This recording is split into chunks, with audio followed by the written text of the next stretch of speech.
The moment Mitch Marner touched Toronto ice again, everything changed. The crowd split in seconds. Some fans stood and clapped. Others booed without stopping. Cameras followed every move. The game kept going, but the reaction never slowed, and the night was only beginning to reveal its full impact. The sound inside Scotiabank Arena changed as soon as Mitch Marner skated onto the ice wearing a Vegas Golden Knights jersey. This was his first game back in Toronto since leaving the Toronto Maple Leafs. Before he touched the puck, loud boos filled the arena. Moments later, cheers came from other parts of the crowd. The reaction stayed mixed and strong. Marner spent 9 seasons with the Maple Leafs. During that time, he scored 741 points in 657 regular season games. He finished his Leafs career ranked 4th in team assists and 6th in total points. In July 2025, he signed an 8-year contract worth $96 million with the Vegas Golden Knights. That move officially ended his time in Toronto. Before the game started, the Maple Leafs played a tribute video for Marner on the big screen. During the video, many fans stood and clapped. When play began again, the boos returned. ESPN reported that Marner was booed during his first shift and on several early puck touches. The crowd stayed divided, and the noise never fully stopped. After the game, Marner spoke about the moment. He said he was trying to just take it in and not get emotional. He also said the day felt a little bit of an odd day and that he was honestly relieved it's over. His words showed how heavy the night felt for him. The game itself continued with no pause. Vegas beat Toronto 6-3. Mark Stone scored 2 goals and added 1 assist, extending his point streak to 14 games. Jack Eichel scored 1 goal and added 1 assist. Vegas goalie Eden Hill made 18 saves. Toronto goals were scored by John Tavares, Scott Lawton, and Bobby McMahon. Leafs goalie Anthony Stolarz returned from injury and made 25 saves. While the scoreboard showed a clear result, the crowd reaction stayed tense. Every Marner shift drew attention and the building never fully settled. As the game moved on, the focus stayed on Marner every time he touched the puck. Some fans booed loudly. Others clapped. The sounds mixed together and followed him across the ice. The reaction did not stop as the game went on. It continued through faceoffs, line changes, and stoppages. Before the game, Leafs goalie Joseph Woll spoke about Marner's return. He said he hoped fans would give Marner a warm welcome. That comment was shared before puck drop. Once the game started, the crowd showed different feelings. The tribute video brought cheers. Live play brought boos. Both reactions stayed strong all night. Marner did not score in the game. He focused on passing and defending.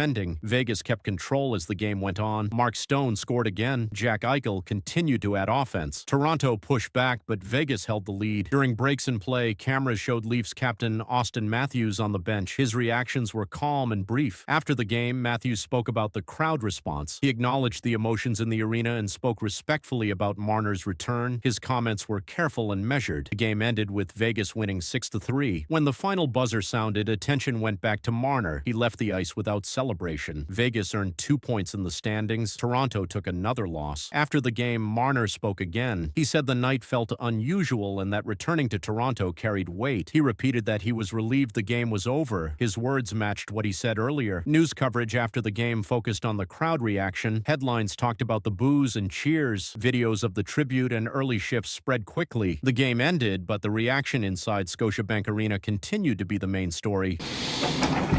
I think that's got to be the main, point of focus each and every night. Like, we don't have to be the best team in the world every single night, but we need everybody to compete. We need everybody to just play good. Everybody just has to go out there and do their job and play good.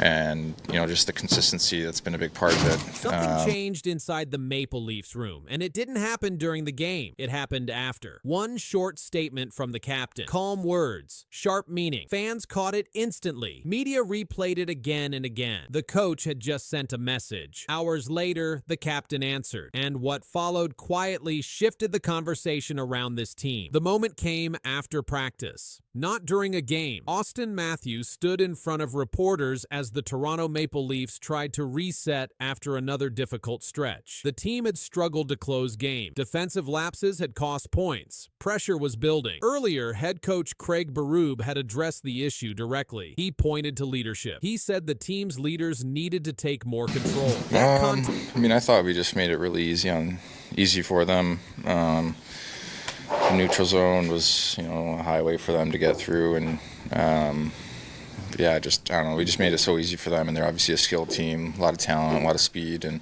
I don't think we put enough stress on them on both sides of the puck. That context mattered when Matthews spoke. Matthews did not raise his voice. He did not criticize teammates. He did not challenge the coaching staff. His words were measured. "We can all be better," Matthews said. He pointed to the last 2 games and called them frustrating. He added that responsibility would fall on the leaders and said he was fine with that. He stressed grinding, consistency, and sticking to what worked earlier in game. They came hours after Berub's blunt assessment following a loss, when the coach said the leaders had to take control more than they were. Berub's style has been direct since arriving in Toronto. He speaks plainly after losses. He places accountability where he believes it belongs. After recent results, that spotlight turned toward the leadership group. At the same time, Berube had been openly praising Matthews' on-ice play. Before a recent game, Berube said Matthews was driving play, creating chances, and playing with pace and determination. That praise was public. It was specific. It focused on effort and approach, not just scoring. This exchange happened during a stretch filled with major moments for Matthews. He had just returned from injury. Soon after, he broke the Maple Leafs' all-time goal-scoring record, passing Matt Sundin. He scored his 421st goal in fewer games than any player in franchise history. That achievement came during a loss, which kept the focus on team results rather than celebration. Inside that environment, Matthews' words took on extra meaning. The captain was not speaking as a player chasing milestones. He was speaking as the face of the team during a moment of scrutiny. His message echoed the coach's demand for urgency and detail. It reinforced accountability without pointing fingers. Fans noticed the timing.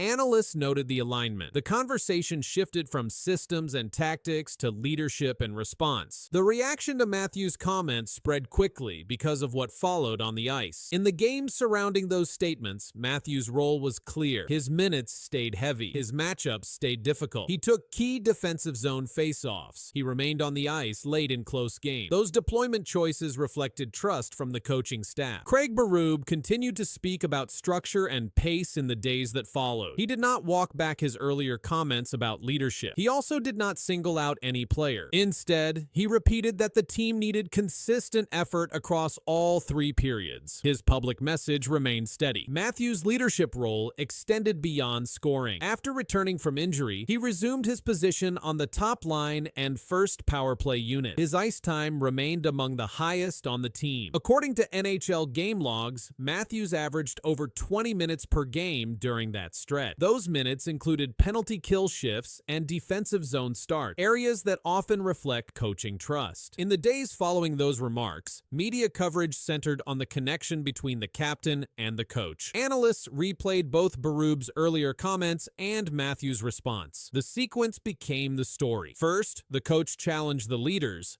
Then, the captain answered publicly. Berube continued to praise Matthews' pace and effort in later interviews. Matthews continued to emphasize team play when asked about individual achievements. After breaking the franchise goal record, he redirected attention back to results and consistency. The exchange between coach and captain did not resolve the Maple Leafs' challenges overnight. Wins and losses continued, but the messaging inside the organization became clearer. Accountability was shared, responsibility was acknowledged, expectations were stated publicly, and as the season moved forward, that short statement after practice remained one of the clearest signals yet of how leadership inside the Maple Leafs room was responding to pressure.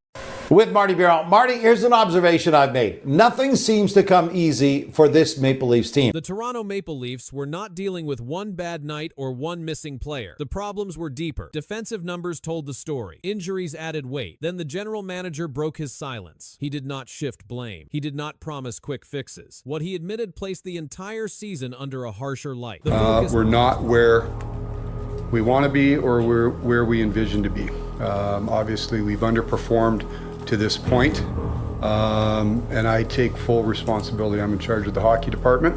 I've put the people in place on the ice, off the ice, so the responsibility lies with myself, and we start today and every day trying to get ourselves back up and going and improve where we are. The focus moved sharply to Brad Treliving after the Toronto Maple Leafs continued to struggle through the early portion of the season. During a media availability, the general manager addressed the team's performance directly. He stated, "We've underperformed to this point." That statement placed responsibility at the top of the organization, not on individual players or coaching staff, and it marked one of the clearest acknowledgments from the front office this season. Treliving expanded on that position by stating, "I'm in charge of the hockey department. I've put the people in place on the ice, off the ice, so the responsibility lies with myself." The comment removed ambiguity about where accountability rests. At the time of those remarks, the Maple Leafs held an 8-9-2 record. They ranked second last in the Eastern Conference. The team had also allowed the second most goals per game in the league. Brett Treliving, the general manager,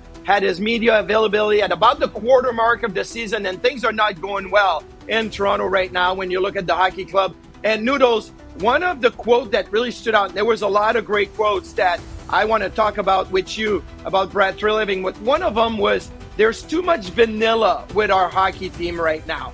And when I think of Brett Treliving talking about we need a new DNA, and right now he's saying there's too much vanilla, I mean, this is a pretty significant message to the players. Attention then shifted to the team's identity. Treliving described the Maple Leafs on-ice product as too much vanilla. The description pointed to inconsistency and a lack of complete performances rather than isolated mistakes. He also stated that the issues were not limited to specific players. Put anybody in the uniform and playing the way we're playing, we're probably going to have the same result. The general manager also addressed speculation around immediate roster changes. Treliving stated, "You're not trading your way out of problems." That remark signaled resistance to quick external fixes. Instead, he emphasized that improvement must come from within the existing group. At the same time, he publicly reaffirmed his support for head coach Craig Berube, stating, "Craig didn't become a bad coach overnight," and adding that he had all the faith in the world in him. These statements surfaced as injuries continued to impact the roster. Veteran defenseman Chris Tanev suffered a groin injury described in reports as potentially long-term. Other players dealt with lower body issues, further limiting lineup stability. With performance concerns already present, the injury situation increased attention on roster depth and long-term planning, and that pressure remained fixed on the general manager as the situation continued to develop. The situation intensified as external pressure met internal limitations. Reports published in early January indicated that roster planning had become more complicated due to injuries,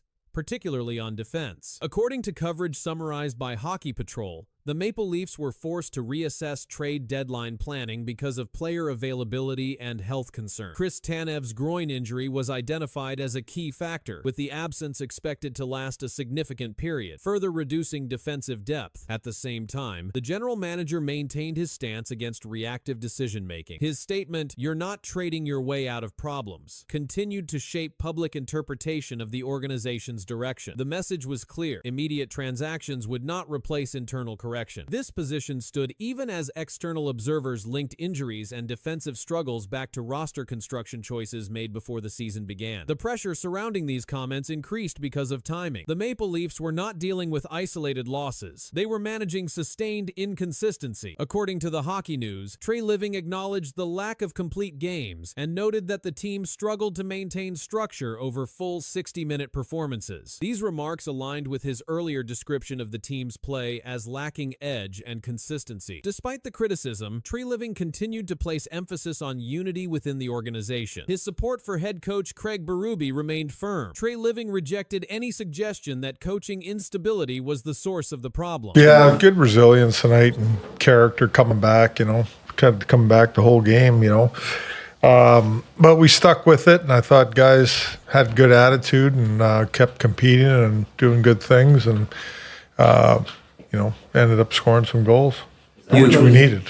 The Maple Leafs fell behind again and again, yet refused to fade. When the final horn sounded, the scoreboard told one story. The coach told another. Craig Berube stood firm after the win, choosing his words carefully, sending a message that landed hard and changed the conversation heading forward. The Toronto Maple Leafs delivered one of their most turbulent wins of the season with a 6-5 comeback victory against the Winnipeg Jets. The game unfolded with constant momentum swings. Each time, the team responded with a goal. The result marked one of the highest-scoring games of the season for the club. Austin Matthews led the charge. The Maple Leafs captain recorded a hat trick and added an assist. His third goal came late in the third period and stood as the game winner. According to the official game recap, Matthews finished the night with 4 points, directly factoring into more than half of Toronto's goals. His performance came after returning to the lineup following a brief injury absence. The game also featured a major goaltending change. Joseph Woll started the game for Toronto, but was pulled after allowing 4 goals. Dennis Hildeby entered in relief and stopped 22 of 23 shots. That change stabilized the game and allowed Toronto to stay within reach as the offense continued to press. Winnipeg contributed heavily to the chaos. Mark Scheifele scored twice and added an assist. Gabriel Velarde and Alexi Afalo also found the net. The Jets held leads at several points and entered the third period still within striking distance. However, Toronto's late push proved decisive. After the game, head coach Craig Berube addressed the media. His tone was firm. He focused on effort, response, and execution rather than mistakes. Good resilience and character coming back tonight, Berube said during his post-game availability. He later added, "I like the guy's attitude. Everyone kept going." Berube referenced how the team stayed engaged despite allowing goals. His comments centered on response rather than breakdown. He did not single out individual errors. Instead, he emphasized collective pushback after each deficit. Toronto improved its recent stretch with the victory, while Winnipeg's losing streak extended. The game ended with celebration on the ice, but the focus quickly shifted to the coach's message, which framed the night as something more than just a comeback win. The message from Craig Berube did not stop at resilience. His remarks also reflected how the Maple Leafs are choosing to play during this stretch of the season. Toronto has leaned into offense, even when games become unstable. Against Winnipeg, that approach was visible from the opening period through the final minutes of regulation. Berube acknowledged the reality of the game's structure. Goals were allowed. Momentum shifted, yet the bench response remained consistent. Players continued to attack. The coach did not frame the win around clean execution. Instead, he described persistence through repeated setbacks. His comments aligned with the numbers on the scoreboard rather than any single moment. Dennis Hildeby's role became more pronounced as the game progressed. After replacing Woll, he faced consistent pressure but allowed only 1 goal. His save percentage for the night finished above .950. The stabilization in net coincided with Toronto's ability to push forward without conceding another lead. Berube's comments did not reference external criticism directly. He spoke through the lens of performance. His emphasis remained on how the team reacted after being tested repeatedly. The coach's language centered on attitude, pushback, and staying engaged. These were observable elements reflected in the flow of the game. The win also came during a period of increased scrutiny around Toronto's consistency. High-scoring games have defined recent results. Against Winnipeg, that pattern continued. The Maple Leafs scored 6 goals for the second time in a week. Over their last 5 games, their goal total reached 25, confirming the offensive surge. Winnipeg's situation added context. The Jets entered the game on a losing streak that extended further with this result. Despite strong individual performances, they were unable to hold multiple leads. Toronto capitalized on each opening created. As the media session concluded, Berube's remarks framed the night around response rather than control. The scoreboard confirmed the comeback. The quotes confirmed the stance. The result stood, but the message carried beyond the final horn. Circle back on Rasmus Andersson as the Toronto Maple Leafs. We know the Leafs tried to trade for Andersson last year at the deadline, and why I mentioned Toronto is that my understanding is that the Leafs would be one of those teams that perhaps Andersson would consider extending with if in fact a trade would work out between those two teams. Yeah, and look, the Toronto Maple Leafs right now are in a bit of a predicament. Of course, they would have interest and continued interest in Rasmus Andersson. Toronto Maple Leafs are quietly active again, and the focus has narrowed. Injuries have changed priorities. Familiar names are back on internal lists. Calgary's situation is being watched closely. No announcement has been made, but multiple teams are circling, and Toronto's involvement has added new pressure to a market that is already tightening fast. Rasmus Andersson has remained one of the most discussed defensemen in NHL trade conversations since last summer. The